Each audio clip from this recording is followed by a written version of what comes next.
Right now, the average web page ships 697 kilobytes of JavaScript just to show up, and half the time, the page it renders is basically a document.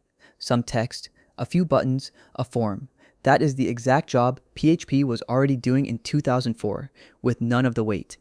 So here's the stack for this video: PHP, HTMX, and Modern CSS, and zero JavaScript that you write.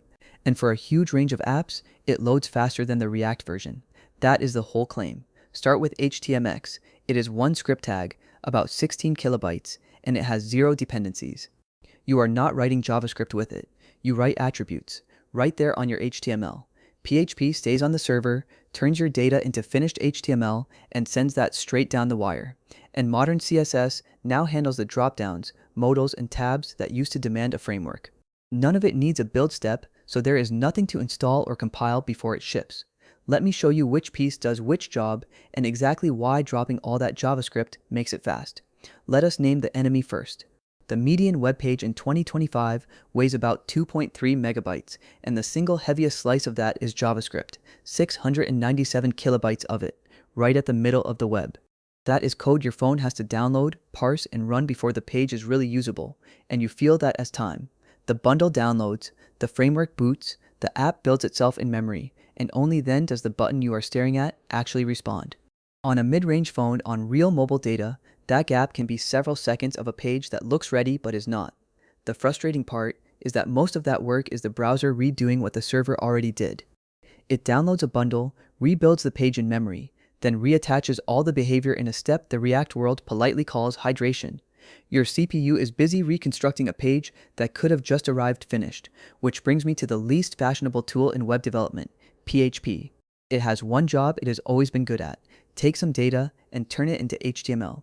And despite a decade of hot takes about it dying, PHP still runs around 70% of the websites whose backend we can actually see. It also got genuinely good again. PHP 8.5 landed in November 2025 with a clean pipe operator and real modern syntax, and the OpCache, the piece that makes it quick, is no longer optional. It is compiled right into the binary now, switched on by default, and the mental model could not be simpler. A PHP page is mostly just HTML, with a few holes where your data drops in. You loop over the orders, echo a table row for each one, and hand the browser a complete page. There is no API sitting in the middle, and nothing whose shape you have to agree on twice. The template is the response. This is why it matters for speed. The truth of your app, the users, the orders, the prices, lives in the database, sitting right next to the server. So you render the page there, where the data already is, and send the browser plain HTML. There is no extra round trip to fetch JSON that the client then has to rebuild. But a page of pure server HTML feels stiff. Click something, and the whole screen reloads. That is the gap HTMX fills. It asks one blunt question: why should only links and forms be allowed to talk to the server? With HTMX, any element can, on any event, using any HTTP verb you like. This is the whole idea, and it lives on the HTMX homepage. Take a button and give it a single attribute, hxPost, aimed at a root called /clicked. Click it, and in the background, HTMX sends off the request, catches the HTML that returns, and slots it into the page. The entire behavior is one line of markup, and this is the detail that makes framework people uneasy. What comes back from the server is not a blob of JSON, it is a ready-made piece of HTML, and HTMX places it exactly where you asked. Nothing on the client re-renders it because there is nothing left to render. The page was already assembled upstream. Look at what disappears along with it. Once your responses are HTML, that whole JSON layer stops existing. The serializers on the back end, plus the fetch calls and the client-side cache you would otherwise babysit on the front. The single most bug-prone tier of a modern app is just not in the picture. You still decide exactly what changes. Point hxTarget at the element that should catch the response, and set hxSwap to say how it lands, replaced, appended, or slotted in around the edges. Repaint a single table row, refresh one panel, and the rest of the page never even blinks. And the range of this is wider than it first looks. Live search that filters as you type is one attribute for the request and another for the trigger, plus a built-in debounce that holds off until you stop typing. Inline editing, infinite scroll, lazy loaded panels, every one of those is its own little JavaScript project in a typical app, and just a few attributes over here. There is even a one attribute upgrade called HX Boost. drop it on your links, and HTMX converts ordinary full-page navigations into background swaps. An everyday multi-page site starts behaving like a single-page app, except the browser history and the address bar keep doing their normal thing, and if the script never loads, each link still works as a plain link. People noticed. HTMX sits near 48,000 stars on GitHub, built by a tiny team as the grown-up successor to an older library called Intercooler. And the backing is serious, not $5 tips. The sponsor list includes both JetBrains and GitHub, so PHP holds the server and HTMX carries the HTML.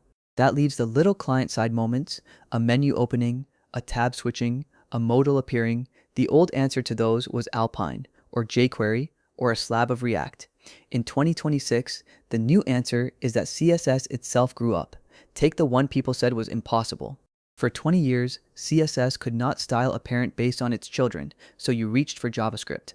Now there is the has selector, a form that contains an invalid field, a card that contains an image, a label whose checkbox is ticked.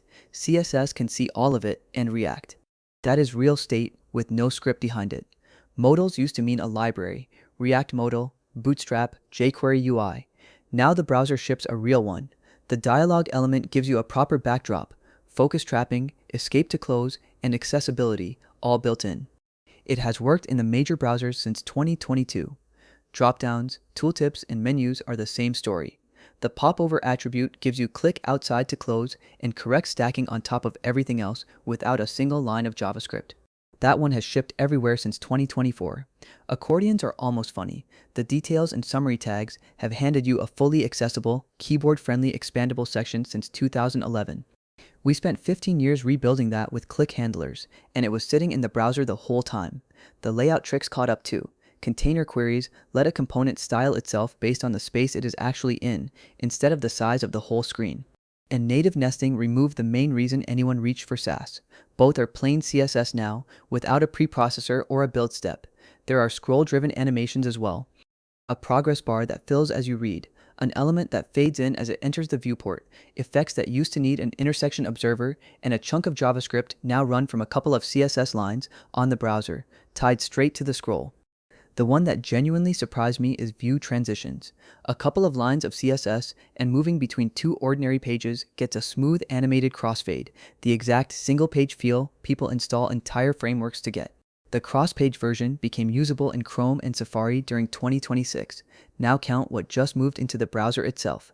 Native modals and popovers, accordions, the parent selector, animated page transitions. Every one of those was a JavaScript dependency last year. And today, it is a built-in feature you already have. That is the whole client tier, handed to you for free. Let me be honest about the title, because the wording matters. No JavaScript means none that you write. HTMX itself is about 16 kilobytes of JavaScript, but it is a script tag you drop in once and then leave alone. Day to day, you live in HTML, PHP, and CSS. That one file does not count against your afternoon. So back to the promise. Why is this fast? Mostly because there is almost nothing to send.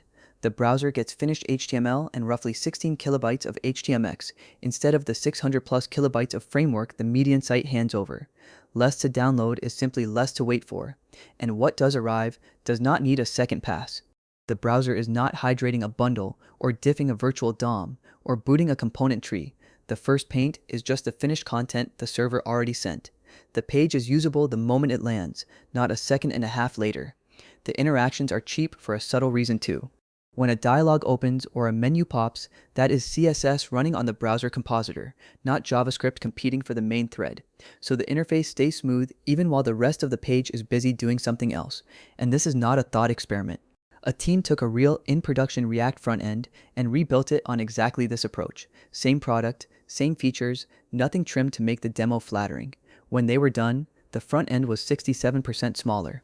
2 out of every 3 lines of it no longer needed, and the full write-up is linked from the HTMX homepage if you want to read it yourself. Alright, where does this stack fall down? Because it does, and pretending otherwise would be dishonest. If you are building Figma, or a live collaborative editor, or anything where a mountain of state is changing on the client many times a second, HTMX will resist you at every step.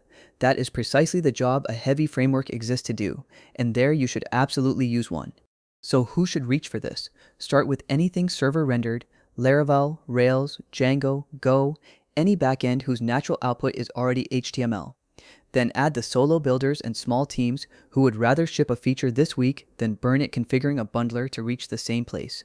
So, my actual take. This is not some React is over moment, and whoever is selling you that headline is selling something. The real point is smaller and more useful. For a large class of websites, all that machinery, the bundle, the hydration, the whole JSON tier, was weight you did not actually need in the first place. If this shifted how you size up a front end, the receipts are the natural next stop. I put HTMX and React head to head with real numbers. That one is right here. Go find out who actually wins.